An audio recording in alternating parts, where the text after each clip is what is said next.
In 1995, a young producer called Adam F. was working on what would become the most well-known drum and bass record possibly of all time, when he gave himself a massive problem. He went downstairs, went into his car and started listening to a jazz radio station where he heard a sample from a record that would fit perfectly in with the tune that he was currently making. The track he was working on was called Circles, and the sample was from Westchester Lady by Bob James. But to tell the story, we've got to go back a few years.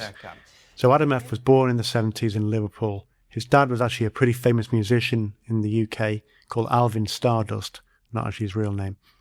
And his mum was the sister of a guy called Rory Storm, not his real name. Rory Storm, you might know if you're a Beatles fan, was from Rory Storm and the Hurricanes, the band that Ringo Starr was the original drummer for.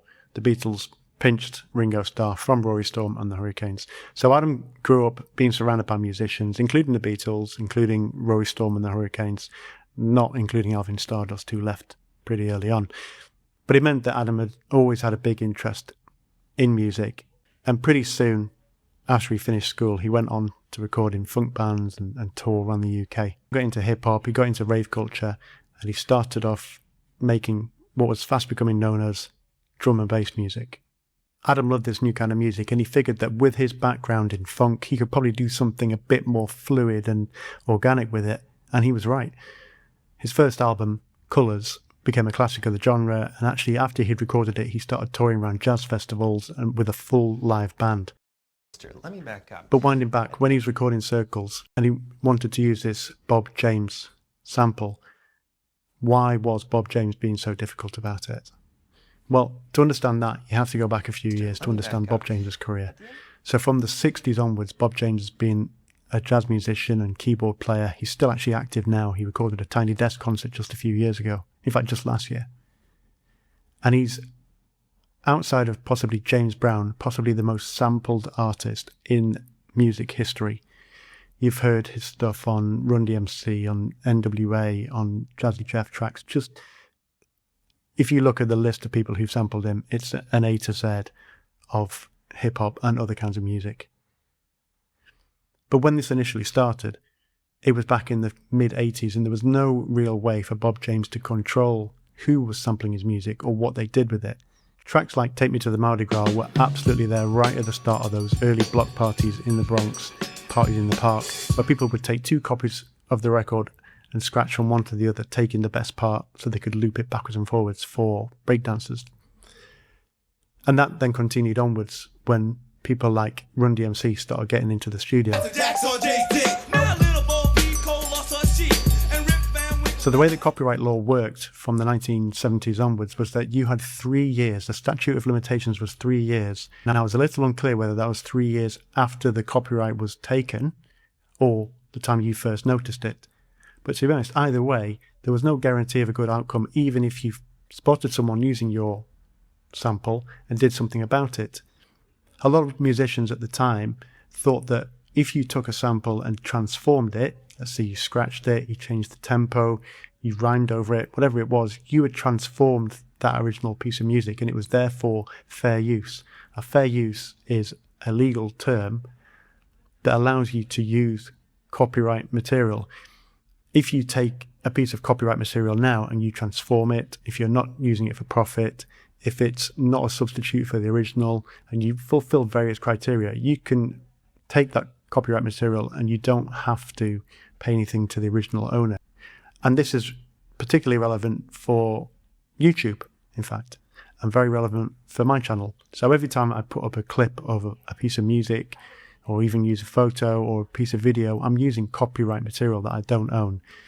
And what will often happen is that that will be flagged by YouTube, and I'll have to claim fair use of that material, because in my view, it's not a substitute for the original. I'm transforming it by explaining something a bit more about it. I'm doing it kind of for educational purposes, and in my view, it's fair use. But that's just my view. And to be honest, every now and then I'll get knocked back, and the owner of the copyright will disagree, say it's not fair use, and there's not very much I can do about it. It's kind of an interesting idea as to whether that's fair. I can't make the video without that piece of copyright material. I don't own it. I haven't asked for permission to use it. I'm not really on solid grounds for it. but it feels a bit rough. In terms of music, things started to change in the US after 1991. So in 1991, Biz Markie had used a piece of music called Alone Again Naturally by Gilbert O'Sullivan to make a hip-hop track. He'd asked for permission initially, and Gilbert O'Sullivan had said no, and Biz Markie used it anyway. Gilbert O'Sullivan, or his record label, or his lawyers, took Biz Markie's people to court and won. And that established the principle that you couldn't just take any sample you wanted. The Wild West days were over. Prior to this, Westchester Lady, the song that Adam F. wanted to sample, had been used before several times, but one that I think particularly got under Bob James's skin was when it was used by Jazzy Jeff and the Fresh Prince on a track called Here We Go Again. And I don't know for certain, but I wonder if the line in Here We Go Again that particularly annoyed Bob James was this one, rapped by the Fresh Prince, who you might know as Will Smith, who you might know as the guy who slapped Chris Rock at the Oscars.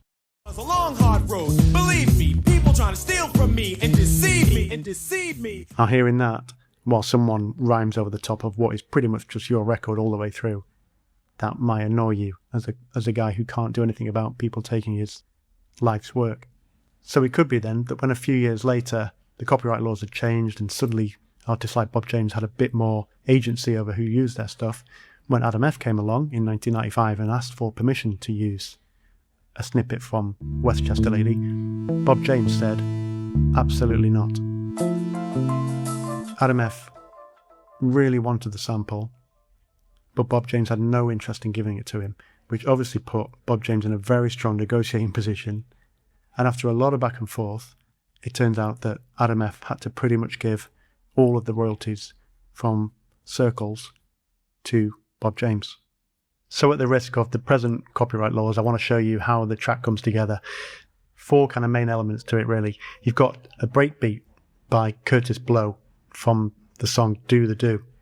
This is a great piece of, again, early hip-hop, but rather than use samples, Curtis Blow was smart enough to use session musicians. In fact, at the time that Do the Do was recorded, it wasn't that easy to sample music. There were no Akai or MPC samplers. You had to scratch those records directly into you would have to have a DJ there playing live. What Curtis Blow did, he would have live musicians, session musicians playing in the studio. It's the same thing that the Sugar Hill Gang did with Rapper's Delight. That wasn't a chic sample, that was a live band in the studio playing that loop over and over again. So you've got Curtis Blow's breakbeat,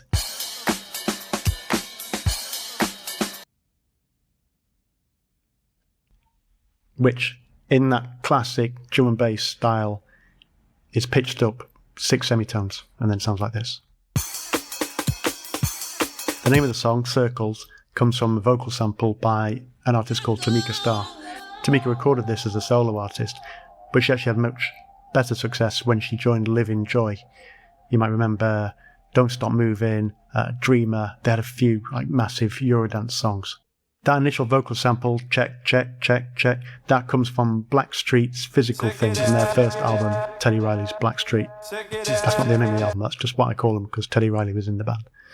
And then you've got that really lovely 5-note riff from Westchester Lady, which just kind of floats around as part of the track. So interestingly, after Circles was released, it was such a massive smash. A lot of people wanted to bootleg it. They wanted to make their own versions of it, unofficial remixes of Circles. And Adam F. said no to pretty much every single one of them.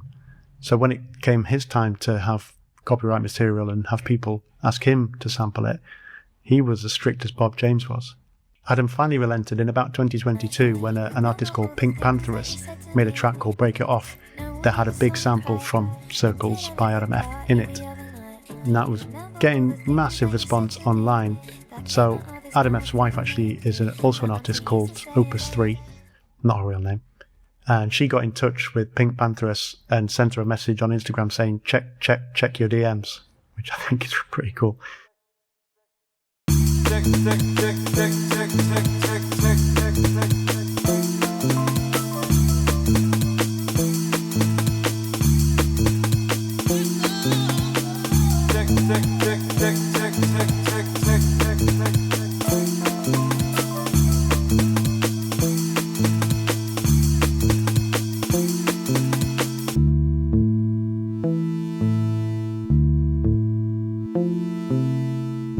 tick, tick, tick, tick, tick, tick, tick, tick, tick, tick, tick.